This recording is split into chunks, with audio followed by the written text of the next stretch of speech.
All right. This video is for my brother Ty. He asked about what I do for my diet. What do I do eating wise? Because he has, Ty, you talking about how you have so many options. You got all this junk food now that you moved. And I didn't want to answer it in the form of writing. Often when people ask me a question and it's a loaded question, I'd rather make a video about it, even though oftentimes I fail at truly addressing the question, because I go on these tangents, because since you're not right in front of me, it's hard for me at times to stay focused, because a lot of, just right now, I can already feel it. The tangents are happening. All kinds of roads open up in my mind. All kinds of things I want to say pop up. But it's just that there's so many buts and ifs and qualifiers. It's just conditional. And there's so much to say. I think, like, when it comes to eating healthy, right? Let's say if you just focus purely on weight. Let's say you just purely are trying to keep your weight down. The no carb thing works. Just eating meat and vegetables works. You will lose weight fairly quickly. But it's easier said than done. And also there's all kinds of considerations you need to make, like just the mood alteration, for instance. I feel like if you don't acknowledge how impacted your mood and your fatigue, your state of being is going to be, you are also going to have a weird kind of energy. You're not going to sleep as much. If you're like me, if your chemistry is like mine, like when I take sugar out, when I have taken it out, I only sleep for like 5 hours and then I'm up, and it's a weird kind of wakefulness. And it could feel really good, or depending upon the stress in your day, it could feel kind of not that great, but it's a lot of different things going on.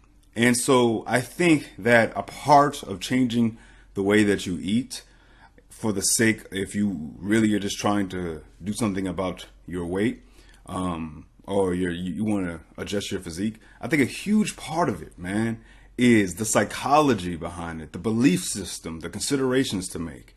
So I just want to say, in talking about what I did health-wise, I have to just say that I started out really early. And so I built up a lot of habits. Habits is another part of it. Habits is a huge part of it, man. Like, I could easily get fat now. I could so eat, like, before I couldn't. When I was younger, in my early 20s, I'm about to be 34 in a couple of weeks.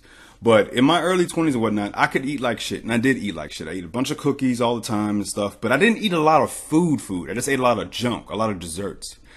And that's where the calories come in and whatnot. Like, so that's another thing. Like, yeah, if you really truly just focus on the calorie aspect, you could lose weight. But for me, it's a little bit more complicated than that. Not as far as the weight loss is concerned, but as far as like what exactly it's doing to your body. Okay, let me get on. Although I didn't gain weight when I used to eat like just a pan of cookies every day, because my diet wasn't well balanced at all, or because I just ate like some meat and vegetables just to get the medicine out the way, and then I was like, okay, now I can eat a bunch of dessert. I had a lot of just sickly issues, and my body has always been like weak, you know. Like, there's those people who talk about what's that guy? There's that guy who's Larry David's friend. Oh, I can't believe I'm forgetting his name, man. It's so insulting to this gentleman. He's a well-known Jewish comedian. And I'm not gonna do any editing in this video because I have to go. Fuck it. I can't remember his name. Oh, it's gonna drive me fucking crazy. Okay. Anyway, it's this guy, Lewis. His name is Lewis? Oh, I don't remember. Anyway, he's talking about he's been under the weather every day of his life. And I had that experience. Being sick for me was just such a common occurrence that I wouldn't even complain about it and whatnot. Like, a lot of people, even in my family, don't realize how sick I was. Like, I used to have headaches all the time, stomachs all the time. I was like, you know, it just is what it is. Always have respiratory infections. Yeah, you know, another day, another week of living. It's fine. It didn't take me out though. It didn't hospitalize me. But okay, I gotta get on track. Listen, I gotta go. This is not gonna be edited. Okay, get to the fucking point, Marcus. Listen, my point is this. My point is that although I wasn't gaining weight, I was destroying my body and fucking with my immune system because that excessive amount of sugar, it was, although my metabolism and in conjunction with the adequate amount of calories I was eating, I was not gaining weight, but I was still hurting myself. And so you have to also, to me, care about more than the weight. Weight is something to consider. Calories are something to consider. But even though if you just eat meat and vegetables, you only have to think about it, to me. But you also have to consider how much you're hurting yourself. And then what are you doing to heal yourself if you're hurting yourself? And so my point is that just recognize all of the obstacles that are going to be in your way. Recognize that when you first, this is also so important. Recognize that when you first adjust, when you're like, I'm going to take junk out. I don't think you're going to successfully last even 2 days unless you really strap yourself in, meditate on the fact that you are going to, you're about to jump headfirst into withdrawal. Withdrawal from sugar ain't no fucking joke. That shit sucks. You're going to become dehydrated. You're going to become moody. You're going to have headaches. You're going to have to drink a ton of water. You have to prepare yourself for the internal war, the internal storm that will be coming when you take out certain forms of reward. And sugar is a huge source of reward. And I've gone through that I've done that a bunch of times. At the moment, because I do a lot of manual labor. And so I need the carbs. And so like now I'm doing what some athletes are doing. Like you can intake a good amount of carbs if you're really highly physically active. And that's another factor too. I just want to say, not only did I have a decent sort of metabolism when it came to weight gain, but also all my life, every single job I've ever had been some kind of low intensity manual labor, like working in the stockroom for several years throughout my 20s. It's like up and down ladders, big heavy boxes. And I always gravitated towards that because sitting down at some job would always drive me crazy. And so I always wanted to get the blood pumping. So I've always been challenging my physicality. So that's another thing. I just don't have it like that. I was eating right. And on top of that, I was doing jobs that required a lot of physical labor. And then so recently when I wasn't doing that kind of job, I was gaining a lot of weight on and off. But I would always catch myself, and I'm never going to be fat unless I allow myself to. Unless I really just say fuck it, because I know what to do and I know what it feels like when I'm going overboard, and I have belief and habit that I have built up to help rebound.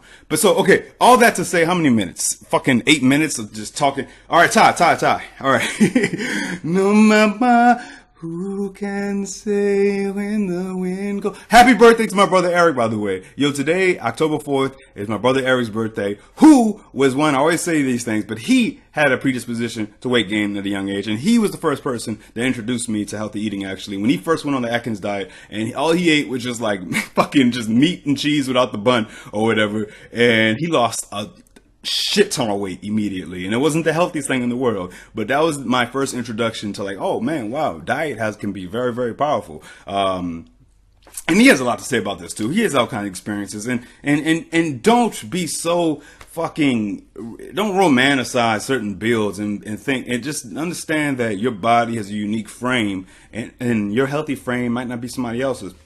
All right, come on. Okay, I gotta get to it. Ty. Okay, so my point about this, Ty, is this. Vegetation, first of all. All right, step one. Step one, incorporate a lot of vegetables. Try to do it daily. I used to eat every single fucking day. Oh, I'm sorry. I can't edit this. I have to keep going. Cause usually if I fucking like burp or some shit, which I think is gross, I gotta take it out, man. I'm not going to have you exposed to that. This is madness, but I have to do this. I haven't made a video in a long time. I'm not gonna rewatch this video. This could be total and utter fucking chaos. I'm not redoing this, or I'm not editing this. I'm not watching this. Okay, so what was I saying? Linda. What I was saying, man, is that the first I'm not. You're gonna have to stick with me. Just fucking stick with me. What the fuck was I saying? I was saying that incorporate vegetables. All right. I used to eat literally chicken, broccoli with extra virgin olive oil in a bowl. First of all, incorporate the bowl with the vegetation and the meat. Unless you're a vegan, and then figure that out for yourself. But vegetation in and of itself is a beautiful fucking thing, right? And I used to every single day, one of my meals for like, I don't know, like a couple years was you put broccoli in the pot. You boil it for like 2 minutes. Steaming is best. If you got a steamer, if you want to steam, go for the steam dream. But, you know, I never had a steamer, and so I would just like lightly boil, as I would call it. It would be a pseudo boil. It would be the water. You don't want to submerge the broccoli all in. You don't want to submerge any of the vegetables truly. But just have some shallow water, have it heated up for like 2-3 minutes until it's like bright green. Boom. And I put that in the bowl with some chicken, some extra virgin olive oil, some cayenne pepper, some fucking Himalayan salt, some sea salt, whatever. Man, I would take my hand. I haven't done this in a while. I'd take my hand, clean hand, boop, boop, boop. Eat that shit, man. Like, mix it all up, eat it. And like, so vegetation will absolutely help you get the body you need, because as they say, it's that fiber, and it's intrinsically low in calories. It will not make you, eating a lot of vegetables won't fucking make you gain shit. And it will make you feel full, and so you will eat less. And so the first thing I'm telling you is, if you don't incorporate vegetables, I'm talking about broccoli, I'm talking about Swiss chard, I'm talking about collard greens, I'm talking about kale, I'm talking about Brussels sprouts. Find a way to incorporate it into a meal. Even eat it if you just have to. I used to do this too. I used to eat. I wouldn't eat raw broccoli anymore, because I do think there's something that I get much more from a cooked vegetable than a raw one, even though I do acknowledge that there's something to raw vegetables that I understand that feeling. It's like a cleansing sort of effect, but I don't feel energized by it necessarily in the same way. I don't feel like it's being absorbed properly. But I used to eat like a raw, because again, I was at the time I was kind of a health nut at a certain point, but in this very paradoxical, contradictory way, because, you know, it was all just me trying to offset the desserts. Because like me and Eric used to go to the fucking Cheesecake Factory, and man, look, when I tell you, we went there every weekend. You know what we do? We'd go there, and we ain't ordering food. We ordering 2 cheesecakes a piece. Do you hear me? That was our drug. Sweets was our drug, and sweets is still, now it's more so an energy provider. The gluten-free cookies. Cause I used to always get sick from eating cookies, but now I don't get sick because I realized that it was the wheat. Take wheat out of your fucking diet and see how that affects you too. Man, the woman at the fucking register when I was buying my fucking gluten-free cookies was like, oh, gluten-free cookies, oh, they take it, why are we gonna eat it? They take all the goodness out of it. I'm like, you know, I ain't argue with her. It's all good, I get it. Everybody's like, oh, gluten-free, it's just a fad. It's not real, it's not real. That shit is so fucking real. And I realized that from the get-go. I just didn't know, I didn't have any other fucking option. I just dealt with it. Wheat has been making me sick all my fucking life. And I would just like, I didn't know what else to do. I didn't have really any other options available to me. But gluten-free, definitely. It's not as if it's good for you. It's not like gluten-free is like a fucking vitamin. It's not like it's nutrients. It's just not gonna hurt you as much as wheat. And take what you can get. You know what I'm saying? All right, so the gluten-free, fuck with that. All right, and that helps a lot. And I think, there was a book like this. I never read this book. It's called like the fucking Wheat Belly or something like that. And I don't doubt that wheat hurts us, especially the wheat that's processed today. Listen, man, you know, when wheat's in every fucking thing, then you really do have to wonder, like, I wonder if this thing is like some cheap, super convenient, overly processed ass fucking food item that is probably not the best for us, and that it's super, because it's super convenient, so cheap, and it could be so mass produced so easily. It's in all likelihood, is it going to be highly compatible with our systems? You know what I'm saying? Like, what's the likelihood that, like, a lot of people are getting away with it, but some of us are more sensitive. Some of us got a little bitch. I got a little bitch system. And so I can't fuck with the wheat. I'm trying to keep it moving. Do you understand? Do you understand? I have to go, but I have to record. So step what did I say? Step one was the vegetation. Incorporate the vegetation, man. And step two, eat your fruits and stuff too, bro. Like apples are, you know what, man? I really realized, seriously, at the height of my sensitivity, I realized certain foods just are super powerful. Apples really, truly do. They're like energy providers. There's something about an apple that's fucking awesome. So the vegetation, the apple, and also every now, yo, I'm trying. Okay, this is good. This is probably, let me just do this. This is probably the most important, actually, in terms of maintaining weight. And I never did this for the sake of my weight. But it, again, just like vegetation's intrinsically low in calories, this chemical, this food, this beverage, I should say, is intrinsically a weight loss provider because it satiates your appetite and it also burns fat. And that is either black coffee or green fucking tea. Now, if you're caffeine sensitive, sorry for you. But I tell you what, man, 100%, what saved me and what also and I don't doubt it hurt me too, because I already have wakefulness issues and I'm already prone, you should say, to sleeplessness. And so, you know, the caffeine didn't help in that regard. But yo, green tea, don't fucking put nothing in it, man.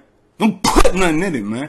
Green tea is super beneficial when it comes to the weight loss because it makes you, it stifles your appetite. It makes you feel like you don't need food. That's the other thing I wanted to say. By the way, some people's struggles are different. One thing that I haven't had to deal with, but now I notice I could deal with it. When I take away coffee or tea, I get super hungry. But food in and of itself has never been a problem with me because I want food. People are like, I love food. I ain't gonna lie. Like, I love food when I'm really, really, really hungry. But some people just like love food all day, every day. I haven't had that issue. What I love is the cerebral reward, the brain juice elevation from which people are probably getting from food, but I don't get that from food unless I'm really, really hungry. The kick I get is from caffeine. Like, I'm addicted to coffee, without a doubt. I am 100% addicted to coffee, and I don't even know who I will be without black coffee anymore. Like, I don't even know what the fuck, I don't even know what my life would look like. I don't even know what my fucking, I don't even know how this world would be to me if I didn't have black coffee available to me. And I'm not saying I'm proud of that. I'm just saying it is what it is. It has fucking stuck its talons within my soul. So, but what it also has done is it's maintained my weight, and it's also got the cobwebs off of my my mental environment. You could say it's not like there's no negative side effects. There's 100% negative side effects. I used to not experience. I wasn't one to experience this fucking anxiety that's all over the place that everybody has in their life these days. But I know I got a taste of what that anxiety feels like. Oh, you better believe your sweet ass I got a taste of it, because when coffee kind of leaves your shit kind of scrambled and fucked sometimes. It's like, oh God. And like, you need more to bounce yourself out and more. And then what? You don't get sleep. And what? You become like a little, so time, we move. I don't want my manic goofiness to eclipse the importance, seriously, of what I'm talking about with this third one. Real shit. If you're not drinking green tea or black coffee every day, then I think you're making it harder on yourself. You're not going to you're not going to attain that physique you're looking for. Drinking in the morning, drinking in the evening, drinking in the summertime. With coffee on the bagel. Yo, drink that shit, man. It will satiate your appetite. But look, you gotta try to get the best of it, the most from it. If you drink that, do a workout. Or if you drink that and read a book or something, and because I was about to say the intermittent fasting. Okay, how much? 19 minutes? Time is flying. Yo, how much time I got? Okay, I got some time, but then I got it. Okay, here we go. Happy birthday, Eric. One more time.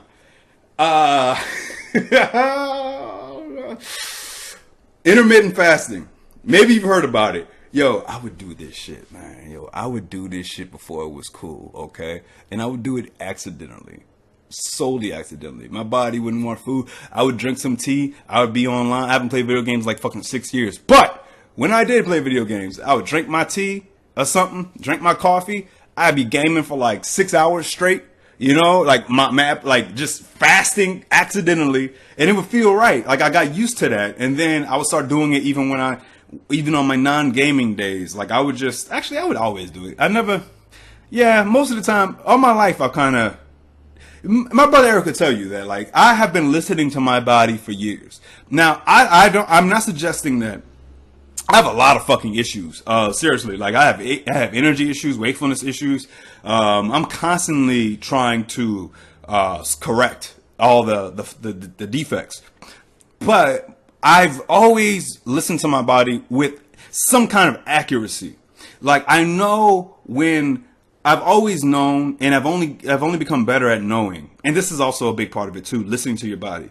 When do you want food for reward? Like, or not even food for reward. You gotta ask yourself at times, am I hungry for food, or do I want a reward? Like, do I want something to eat, or do I want to feel good? There is a difference. Like, you gotta be, like, sometimes I'll acknowledge, like, I'm about to eat some cookies or something, or like the times I was binging on candy, I was like, like, I'm not even gonna lie to myself, I'm not hungry. I'm not hungry for food. I just want a kick, and I don't want caffeine, I don't want this, I don't want that. I want something, like, really sweet. I'm not editing. Excuse me.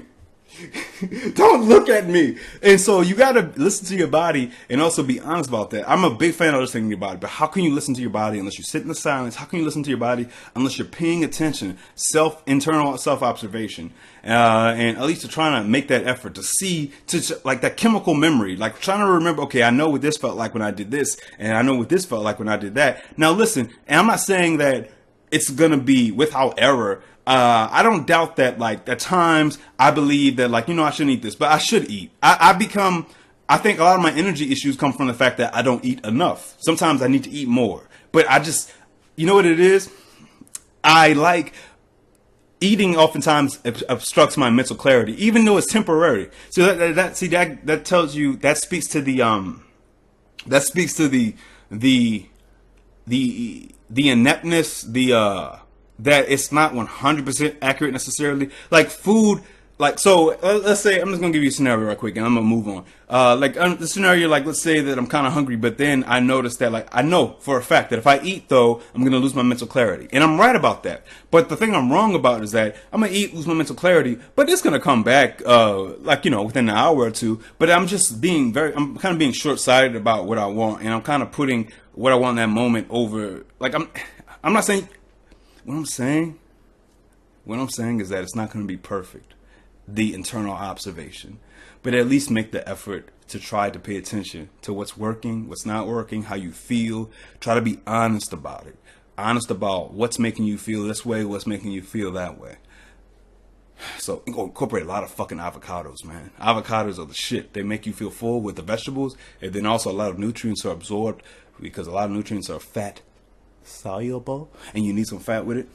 Okay, so the first thing was, what did I say? Oh, if I remember this, it's pretty cool. I said the first thing was incorporating vegetation, and then I said the second thing was shit. I don't know. Let's say green tea, the coffee, all right. And then the third thing, listening to your body, intermittent fasting, like just so the intermittent fasting thing, and this is gonna be it. I'm gonna shut the fuck up. Okay, because I gotta go. On the intermittent fasting part, you have to also do it on a day. Like, intermittent fasting would be this for you. You'd wake up, you would drink some green tea, you would drink some coffee, some black coffee, green tea without anything, naked green tea, naked coffee. And you would go the first 5 to 6 hours of the day without eating anything. And you can have, you know what, and if you want another cup of green tea, another cup of coffee, fine. But just know that you might pay for it later with sleeplessness. Fine. But the plan is you go several hours without eating. And ideally, too, if you can get some exercise in, that'd also be dope. And what this does is it activates this process in the body that's called autophagy.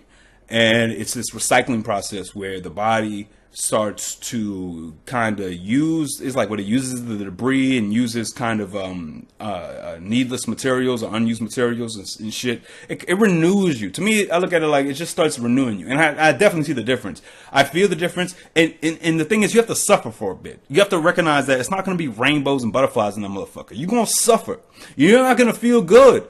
But if you endure it, and then if your meal, and then if the meal you eat is just loaded with nutrients. I'm talking about, man, if you made like a vegetable fucking, if you had like bell peppers, avocado, some cooked broccoli in that motherfucker, and then, you know, whatever meat, or no meat. A meal of pure vegetation is a beautiful thing too. But if you eat something super, super healthy, you will feel so amazing.